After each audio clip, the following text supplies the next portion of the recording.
Our After Five guest today is Linda Hervieux, and the author of Forgotten, the Untold Story of D-Day's Black GIs. The listeners, of course, in Wales, the billeting of Black GIs is very interesting. Were there lots staying in the Welsh valleys, Linda? Did you find out? Yes, there were. I mean, in the battalion that I wrote about, there were hundreds of African Americans who came over. The battalion I wrote about was there in 1943. They spent months and months training in Wales. They were in the south of Wales, this particular battalion, but there were black GIs all over Wales. And they were treated very well, much better than they were at home by the white Americans, weren't they? Yes, they were, and it was really a revelation for these men. You know, these men came from segregated Jim Crow America. Jim Crow was the name given to a series of laws across the southern United States that ensured the complete separation of the races.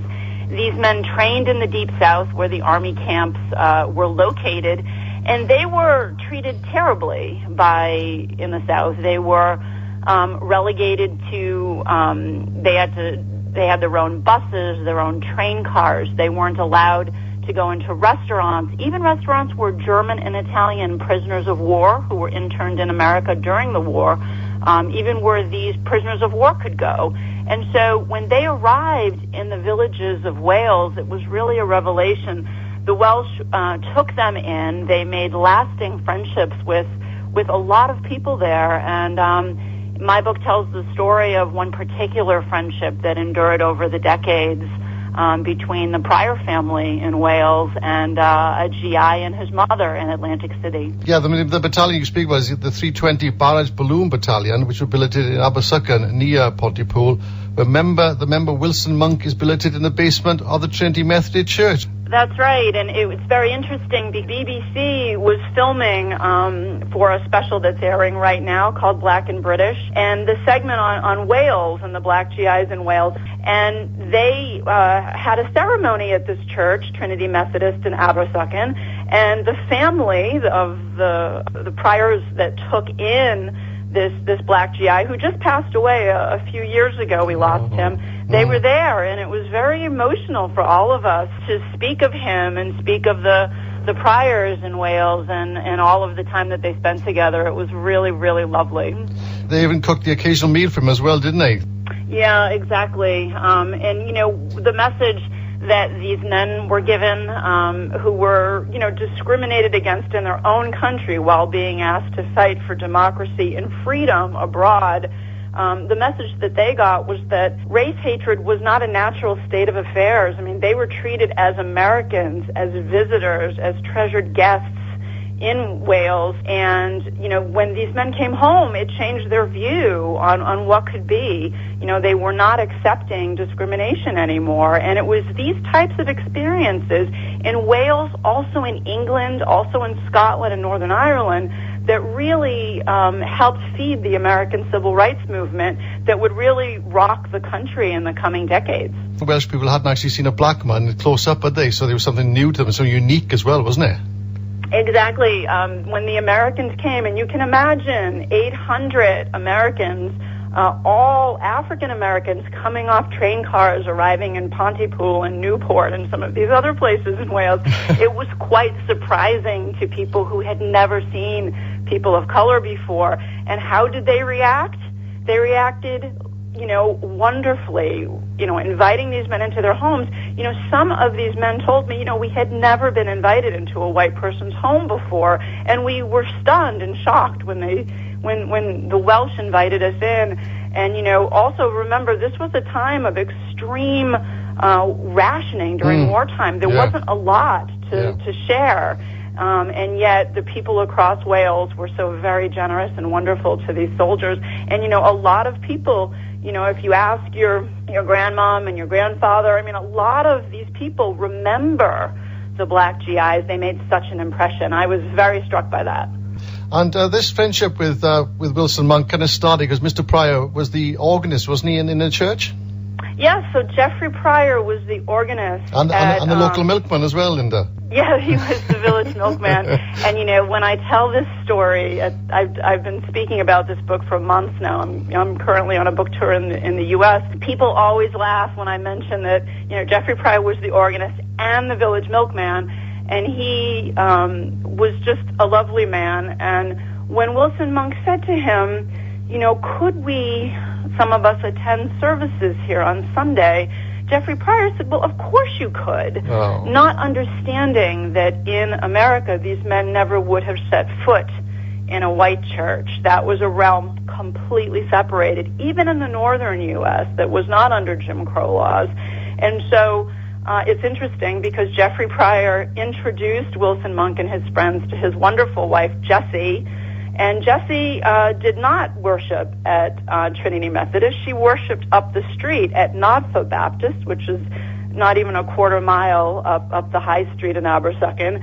A lovely, lovely church, by the way. Very different looking than Trinity Methodist. And so Wilson Monk and his friends had their choice. You know, the Baptist went up to Nodfa, and Wilson Monk was a Methodist. He stayed at Trinity. So it was really a lovely story. And, you know, these men, a lot of them were singing in the church choirs, and they really dazzled the worshipers, the local worshipers, with their different way of singing, their different way of worshiping.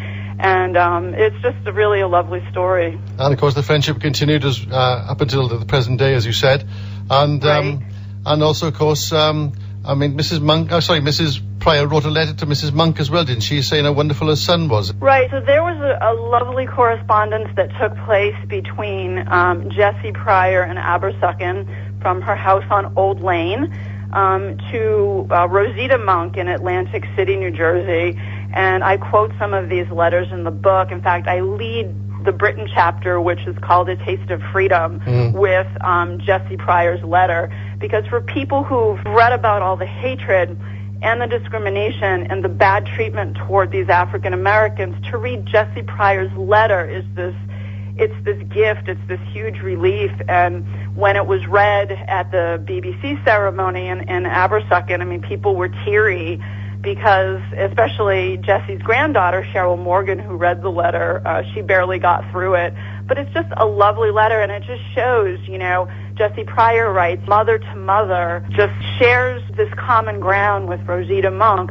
Both of their sons are at war. The Pryor's 18-year-old son, Keith, was off fighting with the British forces. And, you know, Wilson Monk became their surrogate son, this black American, a respectful, handsome young man who they just treasured, and who for many, many years after the war, they kept up this correspondence. My only regret is, you know, after a decade or so, they lost touch, and Jessie passed away in the 70s, and then Jeffrey also. And so what happened was Wilson Monk always regretted that he never kept in touch with their children and with the family. And when I called him up a couple years ago to tell him that I had found the Pryors, he had passed away 4 days earlier. And these black GIs of the 320 experienced some really tough times, didn't they, on the Normandy beaches trying to fly those large barrage balloons, didn't they? Yes, you know, most Americans do not know that we had barrage balloons. I don't know, is it something that you know about today in Wales? Because there were a lot of barrage balloons flying in Wales. Yeah, you saw a lot of them. The scenes of London during the bombing, you saw those flying over the sort of Houses of Parliament and places like that. Yes, they are known in this country. I mean, they were flying all over. They were flying over Cardiff Bay. Yeah. And in over important installations across Wales, defense installations. You know, you had a lot of plants building munitions in the Pontypool area. They were underground. And but, you know, a lot of the above-ground installations had barrage balloons flying over them. Americans have absolutely no memory that America ever had a barrage balloon program in the war. So that has been quite interesting for people to see the balloons. And I've gotten a lot of questions about them.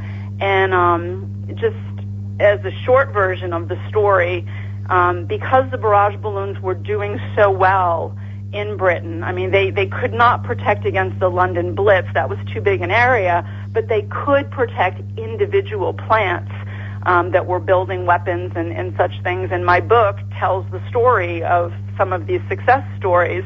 it was because of that success in the early days of the war in Britain that the American generals decided to bring the balloons to the U.S. They built a base in northwestern Tennessee to teach the men to fly barrage balloons, and then the segregated American Army, which meant that all black units had soldiers who were black but commanders who were white. For whatever reason, and we don't know why, of the 30 or so battalions that were taught to fly barrage balloons, 4 of them were all black. And one of these units was chosen to go to D-Day, and that is the battalion I write about in their journey through Wales, eventually to the ports in Southampton and then over to France.